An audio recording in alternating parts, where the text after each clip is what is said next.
Pemirsa, kita lanjutkan kembali perbincangan Pak Zulfan mengenai adanya pendapat terburu-buru ini sendiri karena memang baru 2 kali melakukan pembahasan di Panja dan juga rapat kerja dan kemudian Undang-Undang KPK ini sudah kemudian revisinya disahkan seperti itu. Apalagi undang-undang ini tidak masuk dalam prolegnas, Pak Zulfan. Ya, pertama kalau tergesa-gesa itu saya kira tidak. Kalau kita bicara soal revisi Undang-Undang KPK ini kan sudah lama sekali.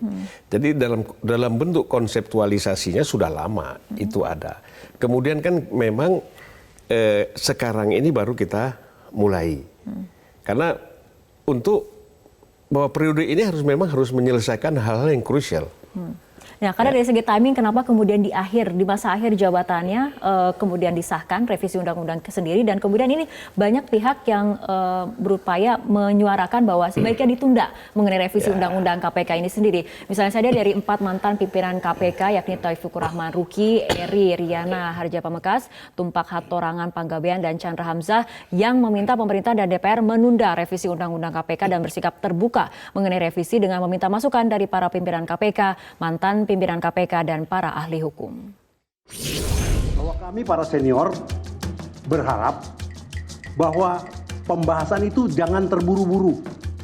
Pimpinan menyampaikan kepada kami dan kami sepakat bahwa revisi Undang-Undang KPK itu kalau bisa ditunda, ditunda. Dengan berbagai alasan yang Seingat saya sejak tahun 2017, dengan berbagai alasan, entah dari pihak sana atau dari sini, entah dari Senayan atau dari Kuningan, belum pernah dilakukan sebuah pembicaraan yang intens mengenai apa-apa saja yang akan dirubah dan bagaimana mengubahnya. KPK juga tidak serta-merta menolak mentah-mentah begitu, tidak. Semua sepakat begitu, tapi perlu ada pembahasan. Oleh karena itu, kalaulah masih mungkin. Pak Zulfan? Ya. Tanggapannya? Ya saya kira begini ya, apa arti tergesa-gesa? Karena ini kan pasal yang ingin kita revisi kan nggak banyak. Bukan semua pasal dari A sampai Z itu kita revisi. Kan kita ingin memasukkan ada Dewan Pengawas, ada SP3, soal ASN. KPK yang merasa ingin dilibatkan dalam pembahasan yang lebih intens tadi seperti katakan oleh mantan pimpinan KPK. Sebenarnya dalam aturan itu tidak ada. Ini urusannya antara pemerintah dengan DPR. Ini kan kita kalau bicara undang-undang. Oh kalau kita bicara keinginan banyak. Jadi nggak bisa membahas undang-undang ini berdasarkan keinginan si A, keinginan si B. Lalu nanti ada aspirasi semua advokat ikut bicara. Ini nggak bisa.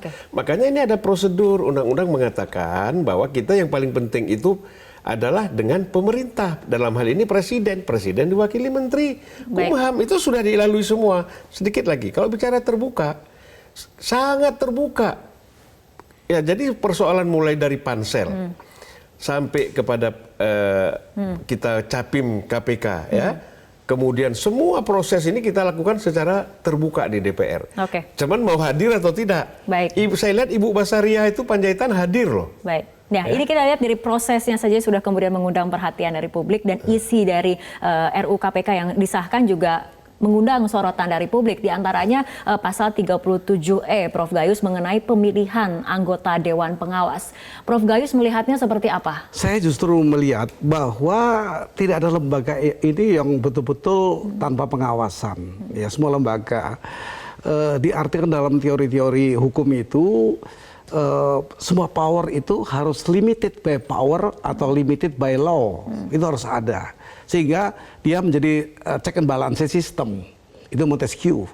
Dia menggarisbawahi tidak ada yang tidak tanpa kontrol. Jadi kalau tanpa kontrol lalu terjadinya adalah sesuatu yang memang berjalan sendiri dan ini yang dianggap perlu. Bahwa nanti internal atau lembaga terpilih itu adalah mekanisme yang diatur oleh DPR dan Presiden. Ya, ini juga menarik adalah siapa saja yang akan mengisi dari Dewan Pengawas. Ini sebetulnya mekanisme konsultasi antara DPR dan juga Presiden untuk menentukan siapa yang akan duduk di Dewan Pengawas ini seperti apa, Pak Zulfan? Ya, kalau dalam pasal itu kan disebutkan bahwa kita memang nanti Presiden membentuk pansel, ya kan. Lalu pansel itu bekerja dengan syarat seperti pansel yang untuk mereka memilih 5 calon pimpinan KPK, ya. Kemudian mereka nanti setelah mendapat kepercayaan Presiden untuk bekerja, pansel ini mencari orang-orang itu. Nah di sini kita memberikan masukan orang-orang yang track record-nya. Artinya memilih dan juga mengangkat akan sepenuhnya menjadi kewenangan dari Presiden? Untuk tahap pertama saya kira begitu, karena kita ingin supaya tidak terlalu lama ya, sehingga KPK yang baru nanti tidak bisa bekerja. Ini tahap awal seperti itu. Ini transisi juga kan sebenarnya. Untuk tahap awal, untuk kedepannya 4 tahun Kita bisa perbaiki lagi nanti, kita lihat efisien atau efektif atau tidak, kan gitu. Nah jadi jangan kita ini melihat hal ini akan berlaku sepanjang masa dan ini kaku. Kita revisi. Oke. Gitu. Bagaimana menjawab kekhawatiran mengenai bahwa Dewan Pengawas ini akan seolah-olah bisa mengendalikan KPK? Saya kira sangat bisa, karena mereka satu atap dan itu struktural. Artinya memang bisa mengendalikan dari KPK, pimpinan KPK itu sendiri, menghilangkan independensi dari KPK-nya? Gini, institusi KPK itu tidak independen. Yang independen itu cara kerja mereka. Kerja mereka yang independen. Jadi bukan institusinya. Selama ini KPK tidak boleh diintervensi, tidak boleh, presiden juga tidak boleh. Kerjanya tidak boleh. Tetapi kalau kita bicara institusinya kan tidak independen. Oke. Nah ini yang kadang-kadang keliru, campur aduk gitu. Baik, Prof. Gayus, kenapa kemudian Dewan Pengawas ini mendapat sorotan yang cukup luas? Karena memang kewenangannya juga cukup besar, antara lain memberikan izin penyadapan nantinya dan kemudian menyoroti, mengawasi bagaimana kinerja dari pimpinan KPK. Menurut Anda seharusnya seperti apa? Tentu memilihnya yang perlu mendapatkan satu ketentuan sehingga nantinya betul independen untuk bisa melakukan tindakan-tindakan apabila salah diberikan teguran atau jalan keluar yang tepat ya. Ini kan menyangkut pengawasan kepada lembaga yang sangat super body diistilahkan di masyarakat ya. Jadi ini diperlukan memang, tetapi kan harus ada kekhawatiran bisa mengendalikan KPK itu sendiri. Semua undang-undang atau revisi undang-undang itu pasti menimbulkan kekhawatiran, itu pasti. Tetapi kalau kekhawatiran ini menjadi problem yang besar, tentu tidak boleh karena mekanisme ada. Silakan menguji nanti ke Mahkamah Konstitusi atau tempat lain ya, kalau di bawah undang-undang mungkin ke Mahkamah Agung. Dan ini memang selalu terjadi. Jadi tidak ada kekhawatiran yang terlampau menjadikan chaosnya sebuah persoalan seperti hari ini. Kalau tadi saya ditanya tentang di mana kedudukan KPK, MK telah memutuskan memang ini lembaga independen di bawah pemerintah. Jadi betul sekali, yang independen ini adalah petugas-petugas yang melakukan tugas penegakan hukum, bukan lembaganya. Itu jelas diatur.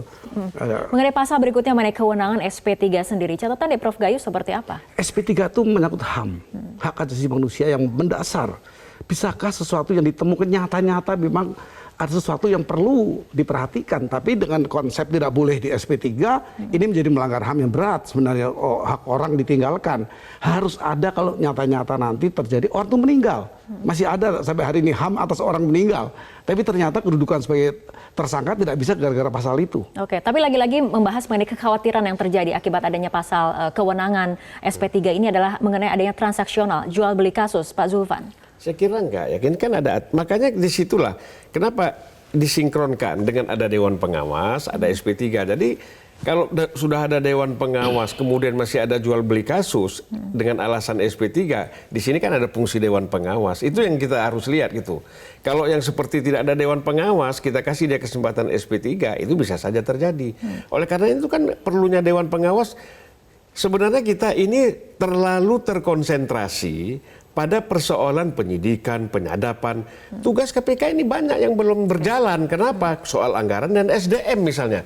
Bagaimana KPK ini kalau kita lihat di penjelasan Undang-Undang nomor Undang-Undang 11-12, ya, di 12-11, itu jelas mengatakan bahwa tugas KPK ini melakukan trigger mechanism, mendorong supaya Jaksa Agung dan kemudian polisi itu bisa menjadi lebih kuat. Lama-lama kita tidak memerlukan lagi KPK. Kan itu penjelasan dari undang-undang itu. Baik, tapi lagi-lagi kita lihat bahwa memang ini Dewan Pengawas ini akan memiliki kewenangan yang cukup signifikan dalam menentukan bagaimana masa depan pemberantasan korupsi di Indonesia. Seperti itu ya, Prof. Gayus? Tentu, tapi kan DPR sendiri punya badan pengawas yang luar biasa. Sekarang MKD, saya dulu BK, saya pernah ketua BK.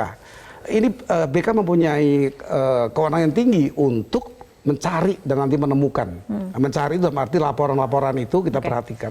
Baik, Prof. Gayus, tapi kalau misalnya ada memang keberatan terhadap undang-undang KPK yang setelah direvisi dan juga disahkan ini, mungkinkah melewati langkah hukum selanjutnya, yaitu seperti judicial review? Iya, satu-satu jalan diberikan oleh konstitusi itu.